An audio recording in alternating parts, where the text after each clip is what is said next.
La chaîne de télévision officielle israélienne I24 s'est intéressée au nouvel organisme créé en Algérie et confié au politologue Shafik Mesbah. Dans une émission consacrée au sujet, la chaîne a notamment abordé la question du Sahara occidental et celle du soutien de l'Algérie à la cause sahraoui, le but de ce média étant de démontrer que le président Tebboune aurait retiré le dossier aux militaires pour le confier à une institution civile. L'insinuation de la chaîne I24 est à peine voilée et trahit une manœuvre pro-marocaine. Mais une chercheuse d'origine algérienne, installée en France, a corrigé le tir dès l'abord en expliquant, en substance, que la question du Sahara occidental, comme toutes celles liées à la lutte des peuples pour leur indépendance, est une constante nationale qui n'est pas liée à des personnes, ni à des institutions, mais est ancrée dans la politique étrangère de l'Algérie quel que soit le président ou le gouvernement. L'émission de la chaîne d'information israélienne, dans sa version arabophone, a le mérite, néanmoins, de montrer que l'État hébreu suit de très près l'évolution de la situation politique en Algérie,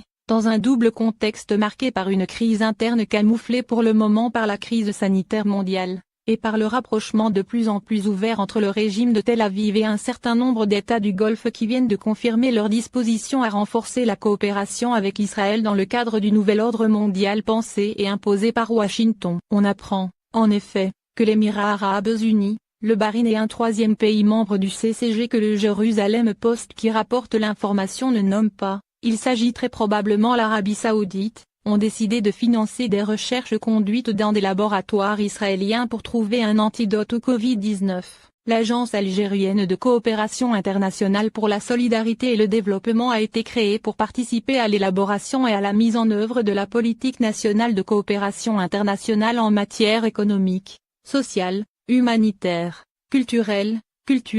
éducative, scientifique et technique, est-il précisé dans le décret présidentiel portant création de cette instance appelée à élargir le champ de l'action diplomatique du pays sans que son rôle interfère avec celui du ministère des Affaires étrangères ou empiète sur ses prérogatives. Présidée par un académicien de renom, vieux routier de la géopolitique, sa création a suscité l'intérêt de pays qui cherchent à neutraliser l'Algérie dont le caractère inébranlable de son appui aux causes palestiniennes et sahraouies donne du grain à moudre aux deux puissances occupantes que sont Israël et le Maroc. Particulièrement gêné par cette constance inaliénable de la politique étrangère algérienne fondée sur la non-ingérence et le rejet de toute entreprise coloniale. Le professeur Pascal Astano vient d'affirmer, sur le plateau de la chaîne d'information CNE, que cracher est lié au rituel religieux musulman du Ramadan. Cette déclaration pour le moins étonnante a fait réagir le président de l'Observatoire de lutte contre l'islamophobie qui trouve regrettable qu'une assertion aussi grotesque émane d'un membre de la communauté scientifique dont le propos est perçu par le plus grand nombre comme une vérité irréfragable et une connaissance certaine et indubitable. Pour Abdallah Zekri, cette contre-vérité, qu'elle soit préméditée ou qu'elle résulte d'une indigence intellectuelle, est une provocation de trop qui, non seulement décrédibilise son auteur mais, plus grave, ajoute au sentiment d'islamophobie ambiante et conforte la communauté musulmane dans sa conviction que des forces mal intentionnées œuvrent à anathématiser une catégorie de la société à des fins inavouées. Le dérapage de l'invité de Jean-Marc Morandini, présentateur de l'émission, est blâmable parce que, en plus d'être une affabulation honteuse, il perturbe les jeûneurs dans leur dévotion et leur piété en ce mois de ferveur et de communion, et les accable d'un comportement infamant alors que l'islam prône la pureté par l'ablution, le respect de la nature et l'exigence de se doter d'un noble caractère, si bien qu'en islam il est adjuré que le Saint-Coran ne soit touché que par les purifiés et affirmé avec force que la propreté mène vers la foi, s'insurge le délégué général du Conseil français du culte musulman, CFCM, Abdallah Zekri, tout en exigeant du professeur Pascal Astano qu'il présente des excuses publiques pour ce nième opprobre qui,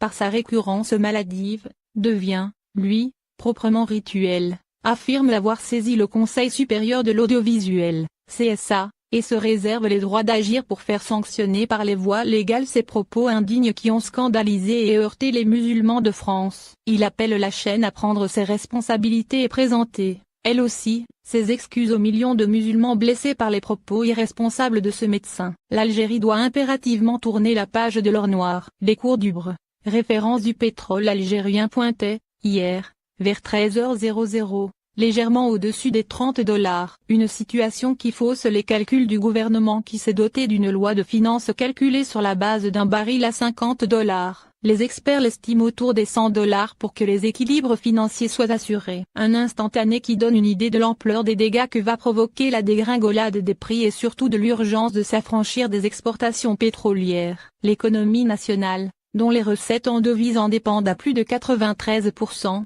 selon les statistiques officielles de l'Office national des statistiques, accuse le coup. La situation ne s'est guère arrangée pour le secteur privé productif qui a subi un coup de frein significatif depuis qu'un certain nombre de patrons parmi les plus en vue se sont retrouvés derrière les barreaux. Le secteur du bâtiment et des travaux publics qui constitue un indice de la bonne santé de l'économie, et pratiquement à l'arrêt des milliers d'entreprises risque de mettre la clé sous le paillasson. La croissance économique qui est restée malgré tout positive, n'est guère reluisante et si les choses devaient en rester là, elle risque d'en pâtir davantage. Ce sombre scénario n'étant pas à exclure, étant donné que la pandémie du coronavirus, qui a mis l'économie mondiale à genoux, est encore loin d'être jugulée. L'Algérie, comme l'ensemble des pays de la planète, le paie cash. Les ventes de pétrole à l'étranger, qui lui assurent l'essentiel de ses revenus, doivent drastiquement diminuer alors que la facture des importations, qui doit légèrement baisser, doit demeurer toujours aussi salée, à moins de 40 milliards de dollars. Quant aux réserves de change,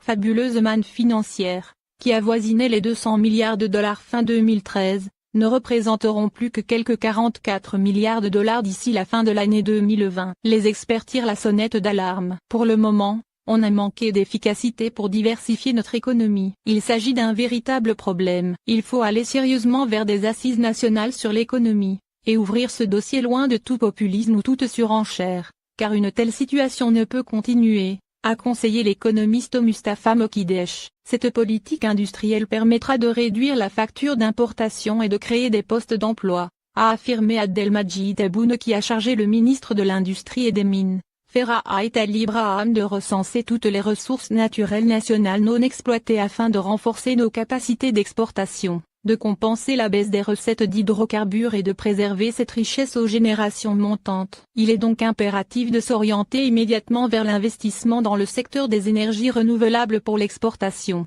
afin d'immuniser notre indépendance économique contre toute éventualité pouvant se produire sur le marché pétrolier, a conseillé le premier magistrat du pays, qui a exhorté la Compagnie nationale des hydrocarbures, Sonatrach, à élargir ses plans d'investissement dans les projets pétroliers à l'étranger, afin d'améliorer les recettes de l'État. Le ministre de l'Éducation nationale, Mohamed Ouadjaou, a dévoilé les mesures relatives aux moyennes de passage d'un niveau à un autre pour les 3 cycles d'éducation. Lors d'une conférence de presse animée, hier, Ouadjaou a précisé que pour le cycle primaire, le passage d'un niveau à un autre se fera sur la base du calcul de la moyenne du premier et deuxième trimestre avec une moyenne d'admission à 4,510 et l'annulation de l'examen de fin du cycle primaire. S'agissant du cycle moyen et secondaire, le ministre a indiqué que le passage d'un niveau à un autre se fera également sur la base de calcul de la moyenne des 2 trimestres, 1 et 2, et la moyenne d'admission sera réduite à 9,20. Concernant le BEM et le bac,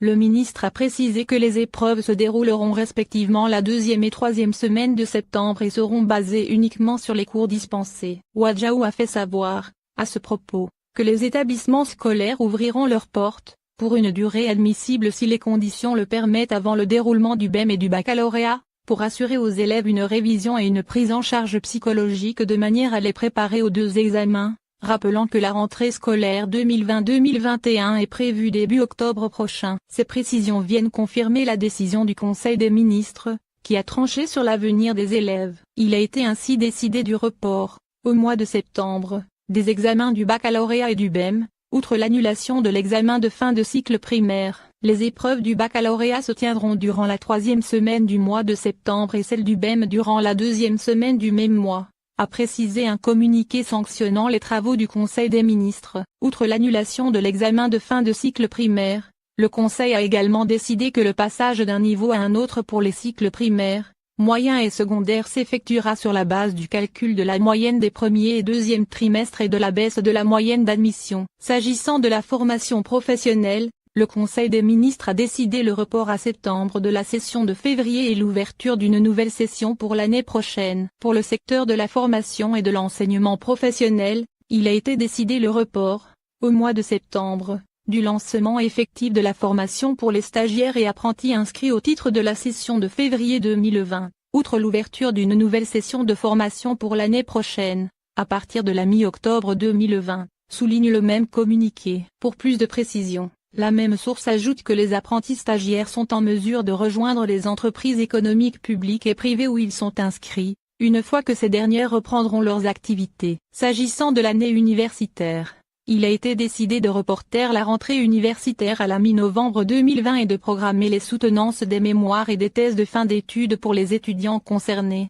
durant les mois de juin et de septembre 2020. À ce propos, il a été affirmé que les écoles supérieures relevant des différents ministères seront également soumises aux mêmes mesures appliquées aux établissements d'enseignement supérieur et de recherche scientifique, annonçant le lancement d'une chaîne de télévision thématique publique dédiée à l'enseignement à distance, qui diffusera via le satellite algérien Alcoms.